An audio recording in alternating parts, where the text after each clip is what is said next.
All right, welcome back everyone. My name is Yukai. I'm a PhD student in Tom Duda's lab at University of Michigan. Welcome to my world of strange shells. So, for most marine mollusks, for most marine snails, the shell is the animal's main interface, which is with its environment. It's been shaped and sculpted by natural selection throughout the years, such that a lot of these are stunning objects with elaborate sculptures, spines, knobs, varices, such that they've inspired not just songs, poetry, and artwork, but also a long history in people trying to decipher the functional morphology, the adaptation, the limits and constraints that shell sculpture prefer to its many bearers. One of the many marine snails that has a great deal of sculpture is a bit of a cheat. It doesn't produce its own sculpture, but instead acquires it. Meet the carrier snail. No, this is not an artwork. This is not an art object. This is a snail that saunters along the bottom of the oceans, constantly in search of the next piece of bling to attach to itself. And by doing so throughout its lifetime, create this incredible sculptured form. We have compelling reason to believe that this collecting behavior is adaptive. These are radiographs or X-rays we took of these snails. You can see that these shell attachments are very deeply embedded in these snails. So it incurs a great deal of cost and energy on the snail's part to do this. Moreover, there was a bored out of his mind Floridan, there must be many of them, in 1969, who stared at a snail doing this for a better part of 10 hours. That's how long it takes to stick one piece of bling to yourself. This behavior originated in the Middle Cretaceous and has persisted till today. So the benefits of doing this has got to outweigh the risks and costs of sitting in one place, not running from your predators and not eating, such that it can persist through time instead of being swamped out by purifying selection throughout the ages long ago. And this is a grand family portrait of this incredible family of carrier snails. One thing that stands out is that there seems to be a great diversity in the repertoire and portfolio of what these snails tend to collect. Some of them don't collect much at all. Some of them are completely covered. So one of the things that biologists of old have said is that carrier snails, every species, is a specialist. It collects one kind of objects, a few kinds of objects, and nothing else. And today, this is something we have to think about. This is something that proliferates the carrier snail literature. There are people who have speculated if this collecting behavior forms a function of depth in the sunlit shallows where animals, prey items are in plain sight of their predators. These things could be collecting for camouflage, just collecting any and all things around them. That pile of rocks you see up there, you're going to think I'm crazy when I say this. It's a photo of 3 carrier snails. And that was collected 5 meters below sea level. This other animal was collected from 500 meters below sea level. And in the deep, dark oceans, others have speculated that carrier snails collect for a different reason. They are camouflaging themselves against a different kind of predator. They are collecting to prop themselves up from the soft, muddy substrate as they're wearing a snowshoe as not to sink into the mud, and also by doing so, prevent themselves from leaving a scent trail that predators could follow. So herein lies a question. We wanted to know whether bathymetry, at the different depths in which different species live, poses a strong selection pressure on what these animals collect and how. If this is true, we can expect the different species that live at different depths to specialize on particular kinds of objects that makes them optimally adaptive to that bathymetric range that they live in. And by doing so, narrow the repertoire of their collecting behavior so that within each species, there's a narrower range of intraspecific variation of what they collect. On the other hand, If we see something like high level of intraspecific variation within a species, there's probably some kind of process that is destructively selecting the species to occupy multiple adaptive peaks. Something perhaps like local adaptation. Carrier snails have a reputation of being the dwellers of the deep oceans. And this is the first time we decided to put a number to things. We examined and verified almost 1,400 museum lots and their data, identified all of them. And so this is a distributional plot of where in the water column carrier snails around the world are found. Every bar is a 50-meter interval. As you can see, well, in the first bar, 0 to 50 meters is a great deal of snails because it's the easiest part of the ocean to sample. But also looking at this plot, 200 meters down, which on average is where the twilight zone begins, that's where less than 1% of sunlight reaches the ocean floor, that's where most of the carrier snails live. These are animals that live in the deep. So this makes them particularly suitable with shallow water representatives, deep water representatives, to help us answer this question. Can we use depth to predict what these animals collect and how much? To do so, we use a fairly simple, some would say pedagogical method by, well, staring at a bunch of museum specimens. We made the assumption that a piece of stone is functionally distinct from a clamshell, and a clamshell is functionally different from a gastropod shell, etc., etc. And so we surveyed, categorized, and counted the shell attachments for hundreds of specimens from museums all around, arriving at a data set that is schematized by this, well, schematic. This is what we have. We have the counts and proportions of the different agglutinins for every specimen that we examined. And by totaling the counts for all members of all specimens lots of a species, we arrive at a bit of an average state for what these snails are collecting for every species. Then we leaned into classic community ecology. We compared the differences between species by calculating pairwise beta diversity indices for every species pair we have, for which we have decent sample sizes. So every cell you see here represents the dissimilarity or distance between a pair of species, what they were collecting. The darker the color, the more different they are. The lighter the color, the more similar they are. If you let your eyes glaze over a little, what you immediately notice is that it's a fairly dark plot. It's a fairly reassuring plot if you think about specialization. Every species seems to be doing something every other species isn't, except one species pair, which is this creature over here. This is a species pair that is endemic to the waters of Australia, so God knows what's going on there. So this is all in well. Everything's sunny in the garden. The biologists of old were correct. The carrier snails are all specialized collectors of specific objects, right? Wrong. We looked at this particular shallow water species. This guy lives mostly between 0 to 30 meters. This is called the American carrier, so we have a ton of them, unsurprisingly.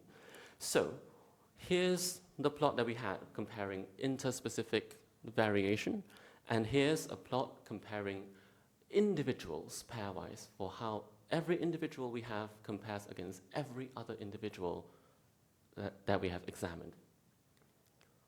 Sanity check. This is a lighter plot.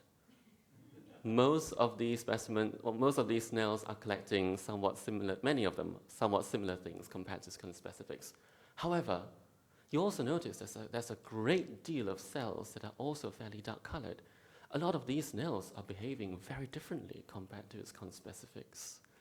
So there is our first look at, hey, these things are not actually as specialized as we might have thought in the past. If you look at those pictures, it becomes immediately clear all those things are the same species. And then we had this question.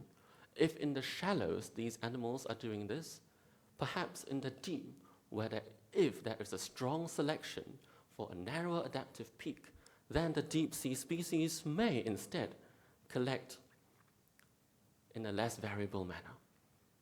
This is Xenophora pallidula.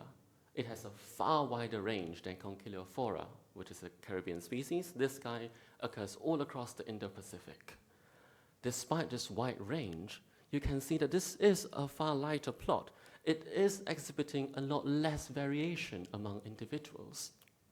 Here's a summary plot. Every dot is a dissimilarity index. The black bars are the median values for these dissimilarities. And you can see that, well, the deep water species is indeed less variable in what they collect compared to the shallow water one.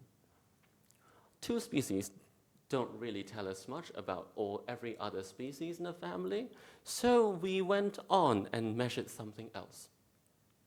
We know that the size of animals tend to be related to things like predation pressure.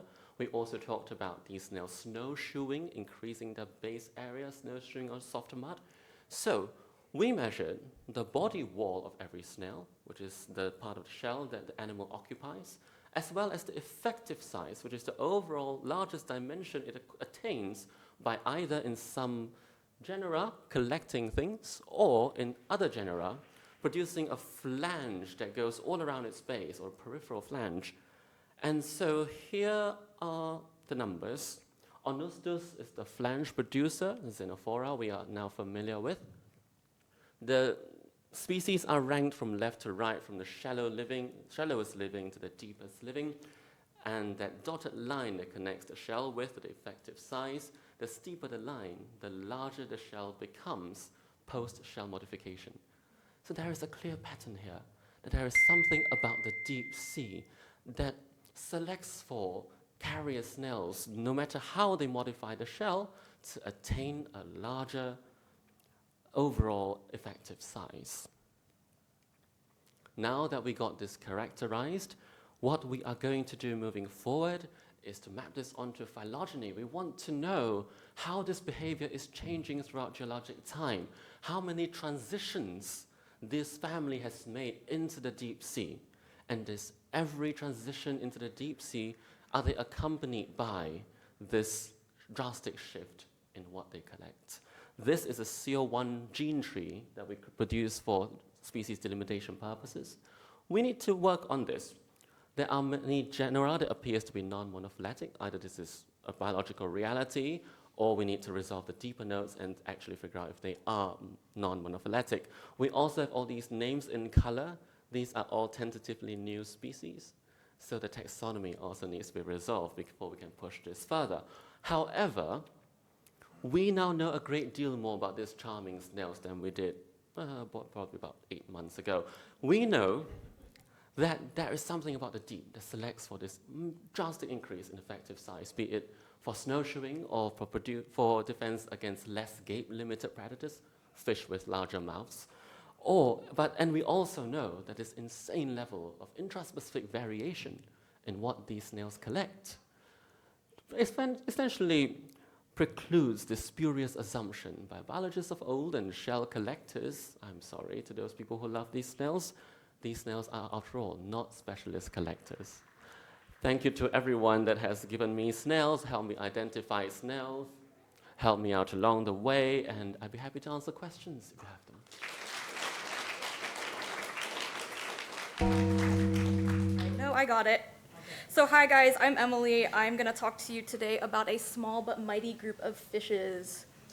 And oh my goodness, I have to do 2 different things.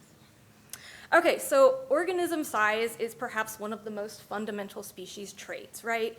Generally speaking, larger bodies maybe can be seen as more advantageous than smaller bodies. Larger bodied species will tend to inhabit wider geographic ranges, have higher fecundity levels, and also longer lifespans. But despite this evolutionary trends towards smaller body size are still occurring, with miniaturization being the extreme body size reduction of adult animals. And this has evolved numerous times throughout the tree of life and includes species such as Paedocyprus progenictus, a relative of the carp, which is one of the world's smallest fishes. We also have dwarf chameleons, dwarf frogs, and this really cute mouse lemur. So a large number of morphological, behavioral, and ecological changes arise from being miniaturized. For instance, miniature taxa are commonly characterized by having greatly reduced and simplified morphologies. If you remember our tiny friend Paedocyprus, well, compared to their close relatives, these fish actually have incredibly simplified skeletons. In fact, they most closely resemble juveniles of related species, and this is a phenomenon termed paedomorphism. So although it occurs in many clades, miniature taxa are quite common and well documented in fishes. Among fishes, the family Gobiidae, containing the gobies, is extremely diverse with over 2,000 known species, and they're always finding more every year. Most gobies are already relatively tiny, but there are many instances of miniaturization which occur where adult body size is no more than 1 inch or 25 millimeters in total length. And these include species such as the dwarf gobies in the genus Eviota, pygmy gobies in the genus Trimma, and this really paedomorphic infant fish in the genus Schindleria. So because of these multiple independent transitions to miniaturization, gobies offer a really unique model system. So while we understand a lot about the morphological characteristics resulting from being miniature, its genomic basis is a lot less clear. So here we are investigating the underlying genetics of miniaturization by assembling the first transcriptomes for 6 different species of gobies and comparing gene expression between pairs of closely related large-bodied and miniaturized species. So we are testing for genetic convergence on small body size by analyzing differentially expressed one-to-one orthologs. So orthologs that are expressed at statistically higher levels in our small-bodied species will then become considered as candidate genes for miniaturization. Additionally, we also infer a new phylogeny for 134 goby species using genome-wide data, and we use this to reconstruct ancestral body size. So overall, this is the first study utilizing a comparative transcriptomic approach to analyze the evolutionary basis of miniaturization in these goby fishes, which are often the poster child for really tiny fish on coral reefs. So to do this, we sampled liver and muscle tissues from 3 adult individuals for 6 different species from the aquarium trade. So these 6 species represent 3 pairs where we have a large-bodied species and a smaller or miniature species in very close phylogenetic relationship. So tissues were extracted and flash frozen in liquid nitrogen and outsourced for RNA sequencing and library prep and extraction. So to infer our goby phylogeny, we used new genomic sequence data from museum specimen vouchers.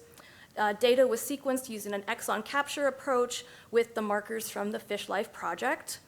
We were able to increase our taxon sampling by mining these markers from already published transcriptomes and genomes from NCBI. And altogether, we have a genomic data set of 134 goby species with 31 outgroups in the closely related Gobioideae families. And very briefly, we estimated our phylogeny after aligning all those exons in MAXI, and we ran RAXML-NG for our maximum likelihood tree, and then Astral for summary coalescent tree. We recorded available body length data from FishBase for every species in our tree, and we infer body size across the goby phylogeny using a maximum likelihood ancestral character state reconstruction in the PhyTools package. And really briefly, this is our transcriptome assembly pipeline. So after obtaining the raw reads, oh, there's my mouse. After getting the raw reads, they were quality controlled and trimmed with like Trimmomatic and FastQ. Reads were then normalized within each species, and we used the Trinity program to perform 6 separate de novo assemblies, 1 for each species. So after Trinity, we can run different quality control steps with Busco and Bowtie. Transcripts for each assembly were then indexed and quantified with Salmon. For each assembly, we used open reading frames, or ORFs, predicted with transdecoder. We clustered them with CD-HIT based on similarity. And finally, we were able to identify our one-to-one orthologs in the OrthoFinder software. So after all this, we were able to use express our transcripts at the level of the one-to-one orthologs, and get those ready for our downstream analyses. Okay, so we also ran differential expression analyses with the DSeq2 method, which is implemented in R. We first analyzed differential expression between our large and small-bodied species for each of our 3 clades separately, and then for all of the large versus all the small together. And it's not enough for us to simply just find the differentially expressed genes. We want to know what they do, right? So we use the Panther database, which generates a functional classification list containing the gene ontology, or the Go terms. And put simply, Go terms are just a way to categorize the function of a gene.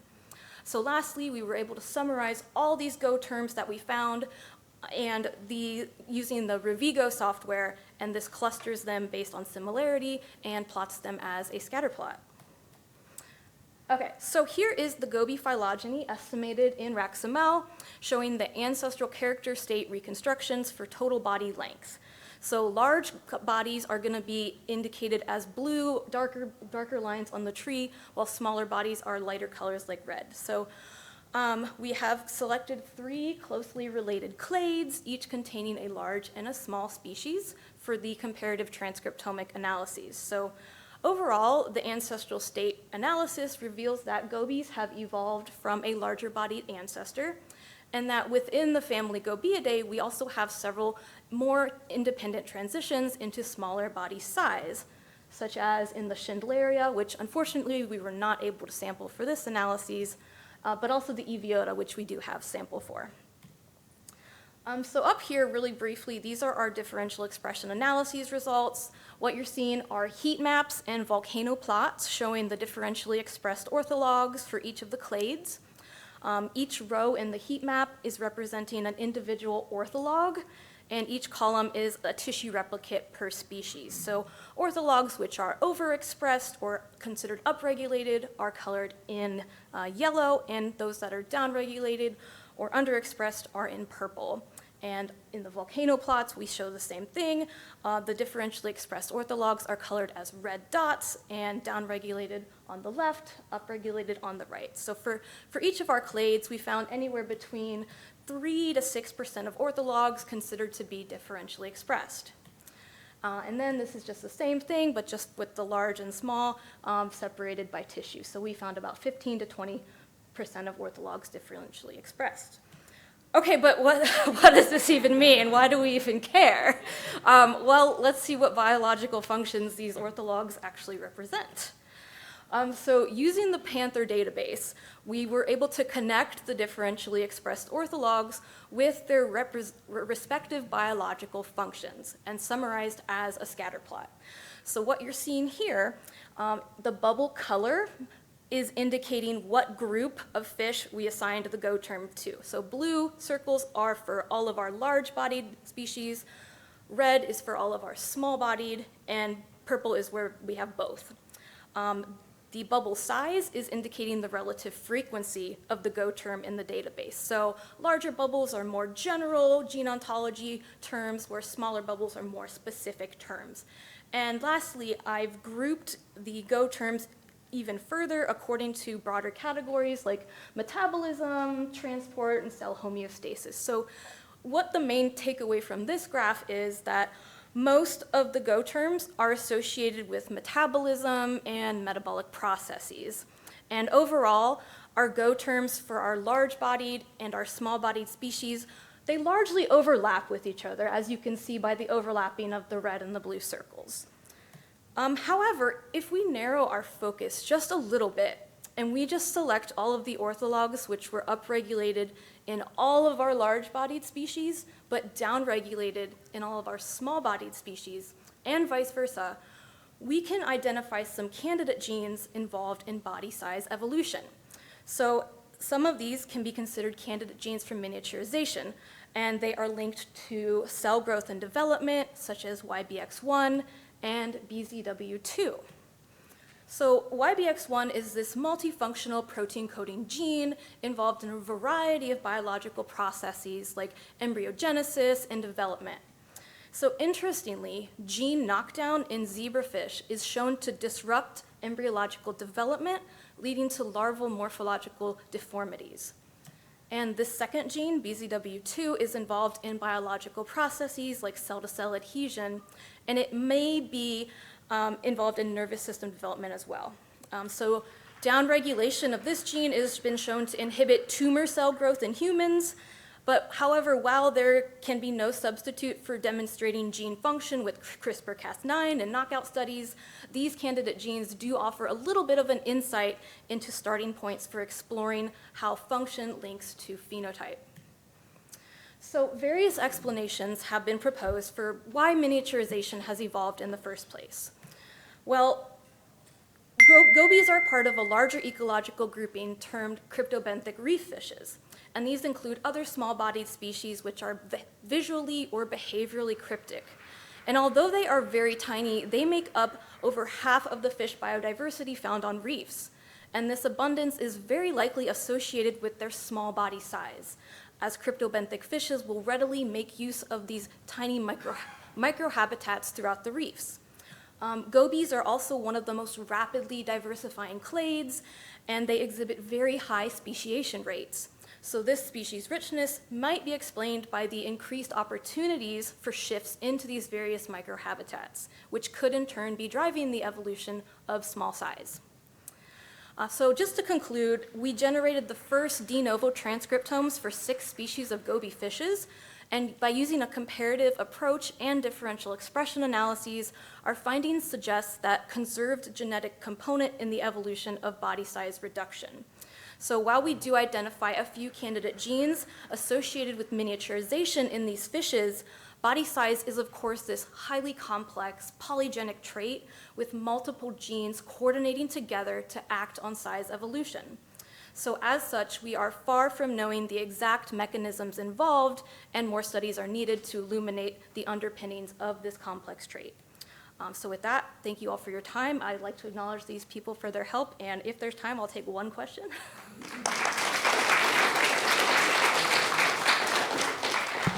Yes, in the back. Once the goby goes small, can they go big again?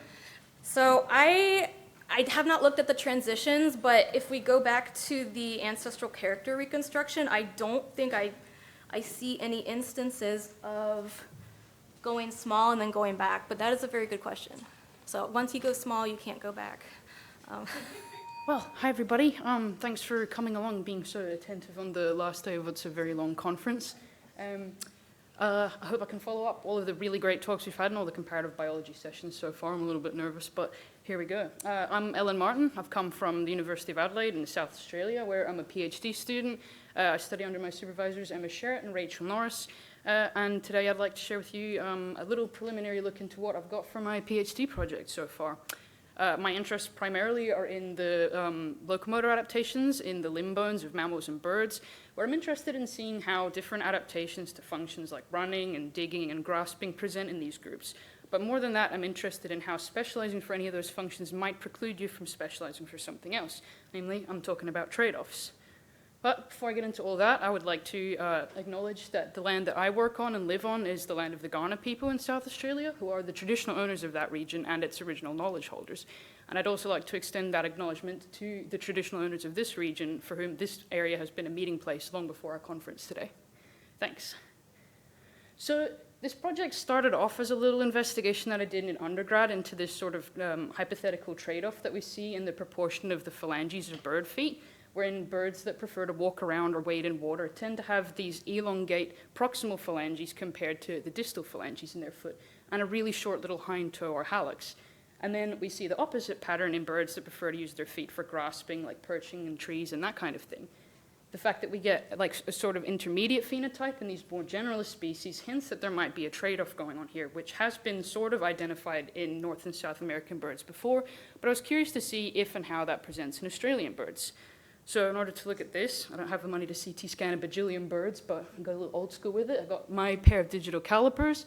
I took a lot of length measurements from skin specimens of birds housed in the South Australian Museum, and I used those measurements to construct a PCA to create this polymorphic space that you see now, which is, of course, our visualization of the shape change between all of these species in the sample, with the phylogeny overlaid, so we can get a sense of how the relatedness between those species and their ecologies impact the difference in shape between them. As you can see, the pattern that I described holds fairly true, where we've got on the left-hand side all of our walkers and wader-type birds that fall out with that sort of foot shape.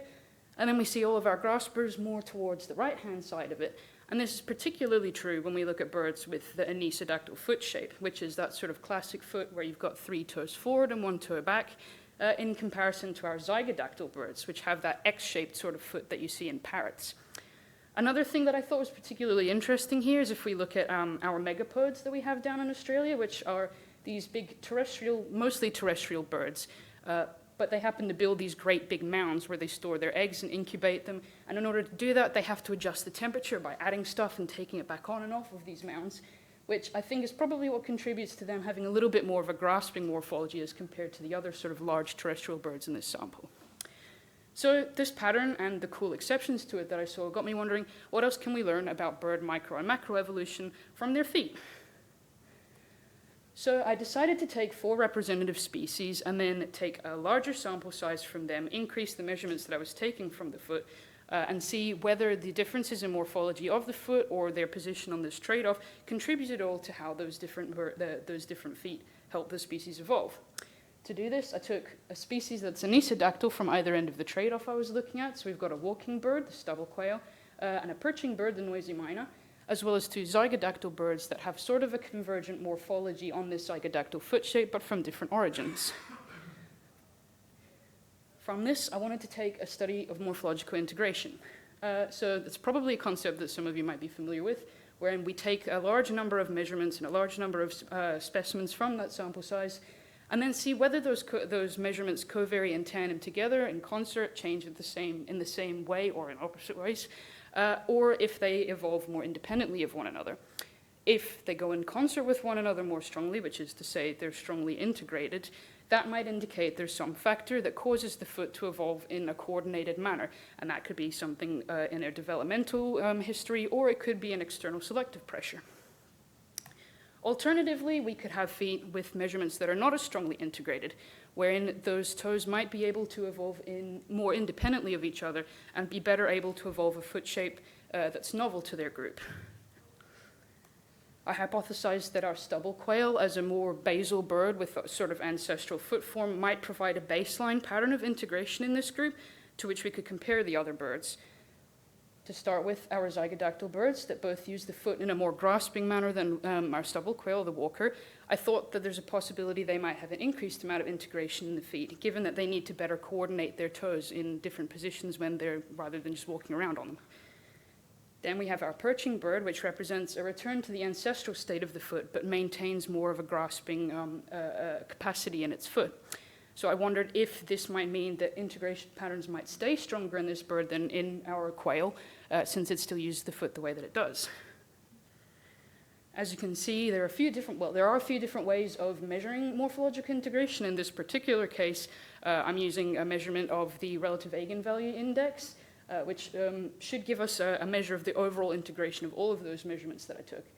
As you can see, we get the highest value in our rosella up there, the parrot, and then we get a sort of intermediate amount in the stubble quail and the northern flicker, and our noisy myna actually, in fact, has the lowest amount.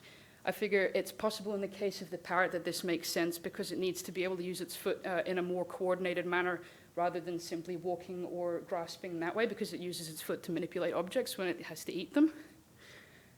But looking at these on a closer level, there's not much of a statistical difference between these values, but that doesn't mean that there's not a difference in their covariation patterns on a different level. So what I also did was look at the modularity of the feet, in this case, particularly the toes. Modularity in this context refers to, you'll have a structure of the body that could be a limb or an organ, or in this case, it's the toes, and the measurements of that module covary more tightly with one another than they do the measurements of a different module. In this case, I wanted to consider whether the main forward and reverse toes, that's digit 1 and digit 3, comprise the module together or more separately depending on what the bird's using the foot for. So we might see a case more like this if those toes were integrated in both of our birds. In order to investigate this, I used a 2-block partial least squares analysis, which quantifies the amount of covariation between the traits of 2 different modules. And if we take a whiff around here, you can see that there are, in fact, some differences between the different groups of birds. If we start off with our noisy miner up there in top right, you can see that it has a much narrower spread than a lot of the other species, which could indicate that it's holding the internal proportions of its toes much more steady than any of the other species here, potentially in order to maintain that grasping morphology. But the RPLS and the p-value of it are quite low, which indicates perhaps that that forward and reverse module are separate to one another and acting less in tandem, which could be a reason why that particular morphology is able to move up and down our trade-off, because the forward and reverse modules are not as tightly tied to each other. Then if we look up at our quail there, you can see that it has a similar lack of modularity with the forward and reverse toe as one module, but it's a lot more spread out on the x-axis, which represents the proportions of that hind toe. I thought in this case it's possible that that's because it doesn't use that hind toe as much in its locomotor morphology, so it's not as important for it to maintain consistent internal proportions. Then if we look at our two gripping birds down here, our two zygodactyls, they do show that the fore and the hind toe go very more tightly together, possibly representing that those two are part of the same module.